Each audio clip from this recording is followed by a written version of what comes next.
It may very well be that you'll be seeing a lot less of me in the coming months. You see, about a year ago, I went full-time on YouTube. I shouldn't have, I only had 25k subscribers and I wasn't making that much money, but my hand was kind of forced a little bit because the industry I was working in, which was the VFX, movies and TV industry, got decimated by the writers' strike and the actors' strike. So I gave myself an ultimatum. I can try and do YouTube full-time, which was my dream at the time, but after 1 year, after 12 months, if I wasn't making a wage I could live off, I'd walk away from YouTube and get myself an actual job, maybe, hopefully in the industry I was once in. It's been 11 months since I made the ultimatum. So in this video, I want to look at my channel over the past year, talk about views, talk about money, talk about YouTube and specifically D&D Tube, and figure out if I will be quitting full-time YouTube or if I've made enough money to make this sustainable for maybe another year. Now this whole thing for me has come around at an interesting time because the D&D YouTube space is full of videos right now about channels being killed by YouTube and older channels retiring. So I wanted to give you my take on it from a channel that's been around for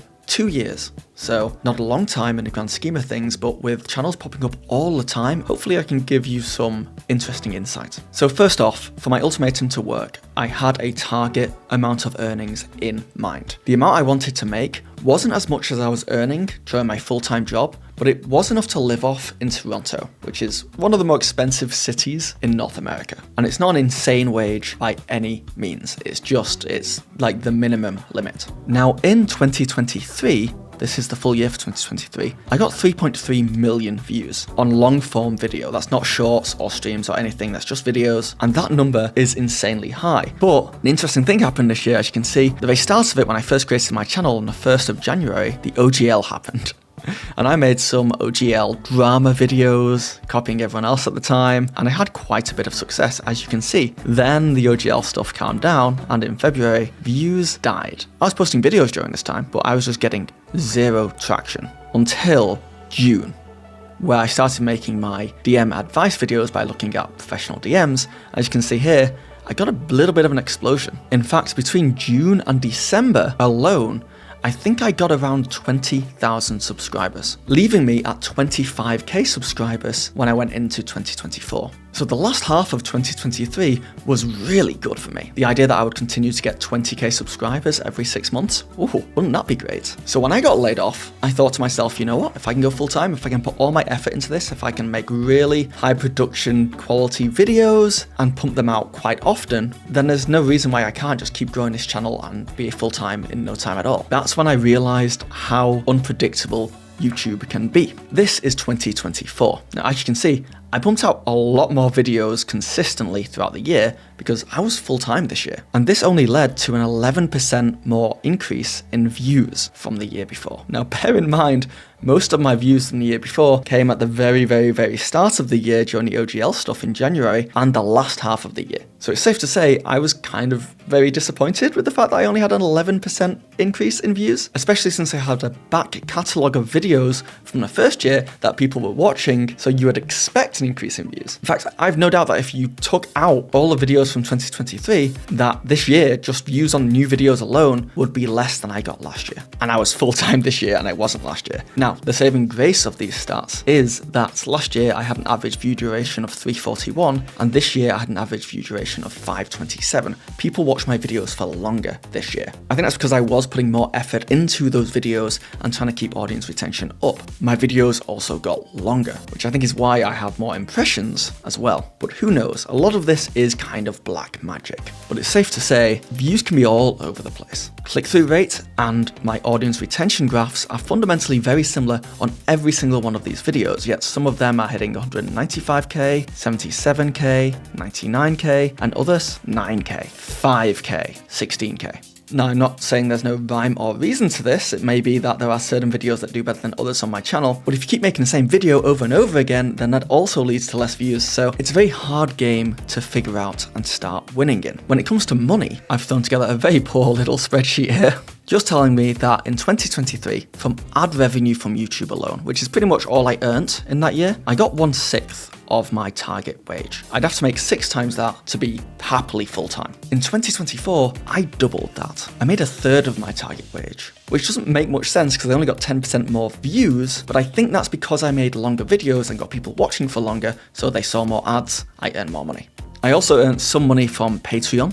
I got about $1,000 for that for the year. Channel members, though I only made like $30 from that, I only have 4 of them, but I appreciate you. Twitch subs, I was very inconsistent streaming on Twitch. I maybe only did it for like 2 months out of the whole year, made $100 from that. Affiliate links really surprised me. When I make videos reviewing DICE or D&D products and I have the affiliate links in the bottom there, that netted me about $3K in 2024. And then the big one, sponsorships. I made about as much in sponsorships as I did in ad revenue. Meaning in 2024, I got about 2/3, maybe even closer to 3/4 of my target wage. So close. But what I've not included here is the cost of running my channel. I bought new gear for filming. I have bought a lot of products that I review. I mean, I probably spent thousands of dollars on products that I'm reviewing. And I spent a lot of money on software as well, like Photoshop and music licenses. Some of this stuff maybe isn't necessary for the channel to do what it's doing, but I think other stuff definitely is. But either way, getting so close to my target goal, well, I don't know if it feels good or feels bad. It feels good because like I never would have thought I'd be able to make that much money on something I'm just creating myself. But on the other side, if I just made a little bit more, then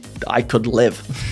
But the real twist here is that when I got laid off from work and went full-time officially, that was at the end of February 2023, meaning I still have 1 more month left in this 12-month period to hit my target. Now, to be completely honest with you, it doesn't look like it's gonna happen. And that's fine. I don't wanna seem like I can't pay rent or I'm struggling in a big way. Luckily, I had some savings and I can just be a normal person and go get a job. I don't want it to seem like I'm like, oh, it's this or nothing, blah, blah, blah, blah, blah. This has been a fun experiment and it sucks a little bit if I don't make it, but I've still been incredibly privileged and I've just had the best year of my life, so potato, potato. And if I don't make my goal, then honestly, I'm still gonna make YouTube videos. It just might be 1 every 2 months rather than, 1 every week or 2. Though, shameless plug, if you did wanna help me out, my Patreon's there, it's got some free stuff on it, or even channel membership. But that's not what this video is about, because I wanna talk about how to be a great GM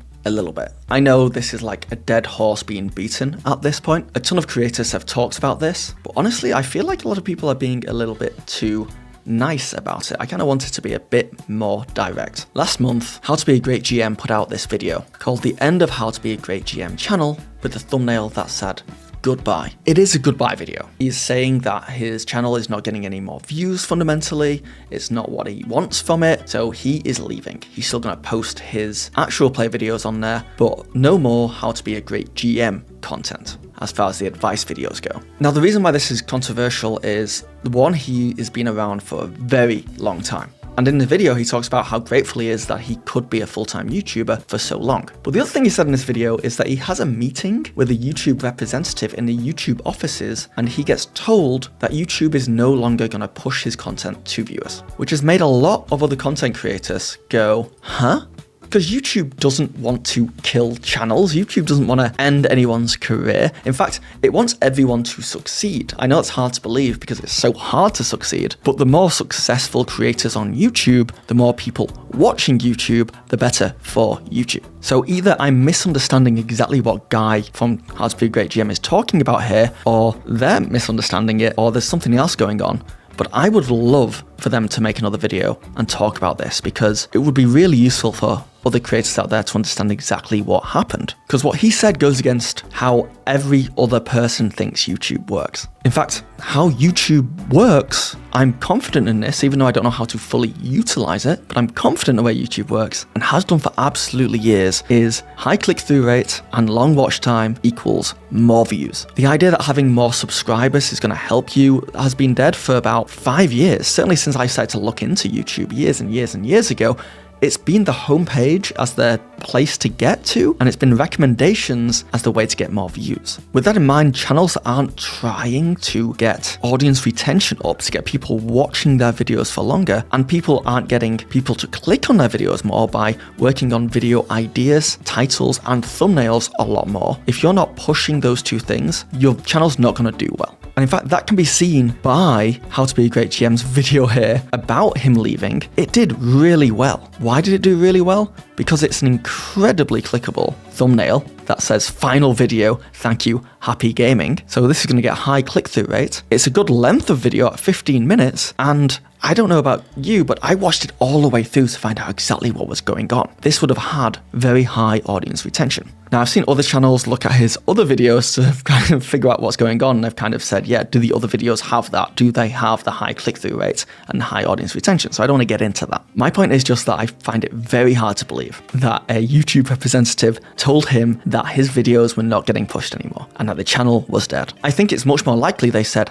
hey, the kind of content you are making is not going to do very well. It's not been doing well. It's not going to continue doing well. So you have to change up the content. If the How to Be a Great GM channel was truly dead and wasn't getting pushed out to anyone anymore, then how did this get 125,000 views? Anyway, this video triggered a whole sub-meta of videos in the YouTube D&D space. And honestly, it's made a lot of creators make videos talking about their channels in a very personal way, and I've really enjoyed those videos. And it's also not to say that the YouTube game isn't constantly shifting and changing. Now, don't get me wrong, I do stand by the fact that YouTube has been for a long time and will continue to be just a click-through rate and watch time game. Get those two things up, you're good to go. I don't think anything's really shifting too much on YouTube's algorithm side, though it does, but I think the goal of it is always going to be the same. But I do think audience behavior can change. I think TikTok and Shorts have come in and changed the way creators create and changed the way the audiences like to take in content, which has had a massive effect on viewing habits of normal videos. And I also think that COVID threw everything out of whack, and there were creators who came in and saw huge bursts during COVID and now can't keep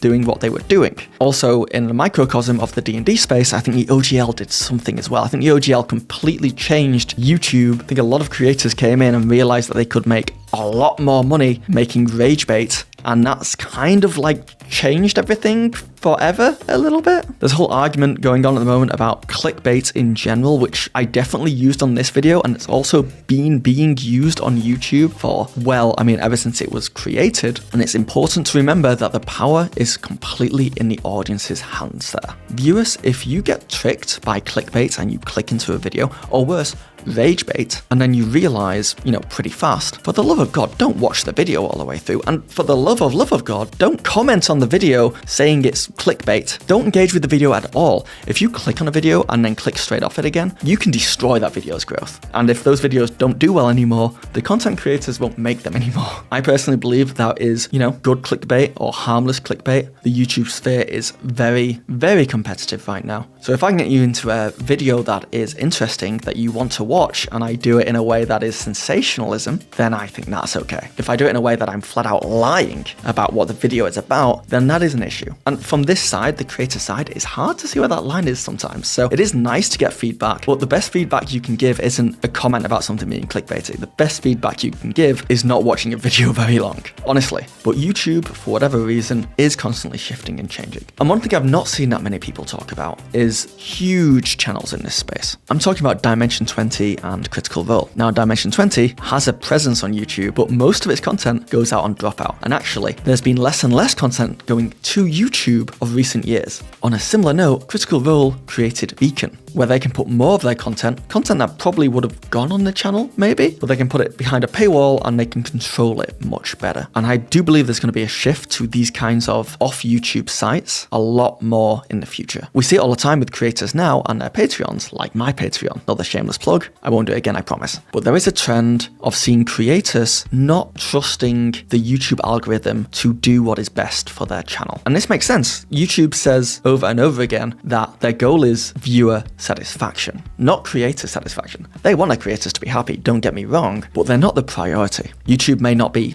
killing channels outright, but they're certainly not giving them freebies, Now, the D&D YouTube space is tiny in the grand scheme of things. It really is a microcosm, but it is a reflection of what's happening across the internet in other hobbies and niches, especially on YouTube as well. And as for the idea that I've seen that the niche is dying, I am seeing new creators pop up all the time and getting insane views, and I'm seeing older creators get more and more views every single year, which points to the fact that overall, there's more viewers every year. And I believe I saw somewhere that the average career for a YouTuber is about 5 years. That's how long your channel remains like healthy at the top of its game. But I do think that's because a lot of those creators find ways to monetize things in other ways and actually move away from the YouTube channel. So the idea that How to Be a Great GM did 10 years of YouTube and is now moving away, by the way, to create 2 new channels is a really good run. And the weirdest thing for me is that I've gone from being a brand new creator on the block to being 2 years in now and seeing all these other brand new creators coming out the woodwork doing much better than I did, will probably overtake me very soon in views and subscribers. And they look at me like I've been around for a really long time. I don't feel like it yet. I still feel like I'm brand new to the space and I'm trying to figure it all out. But it just goes to show that there is a circle of life in YouTube creation. And I guess I've just got to enjoy the ride. So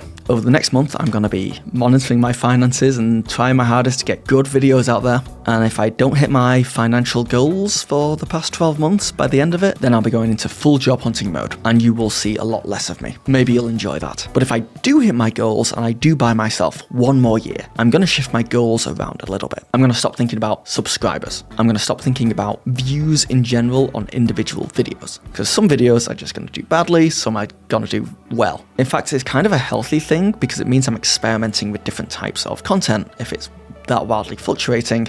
And some of my best videos ever, including one that's going to hit 1 million views in the next couple of weeks, were born out of me doing those weird experiments. I also want to start doing a healthy mix of very high quality long videos that I spend weeks on and very, very short videos like this one, which I can kind of sit down and film in a day, just so there's kind of always content coming out. And I always have a really big one I'm hoping will do well on the horizon. So hopefully my channel will be around for a little bit longer. Thank you for making this past year of me being full-time an amazing year. Thank you for watching my videos. And I'm gonna edit this and then start working on my next high quality video. And if you want an idea of what I mean by higher quality videos, check out this video next as an example, all about D&D magic items and how to actually use them in your games. Hopefully you'll continue to see a lot of me. Thank you for watching.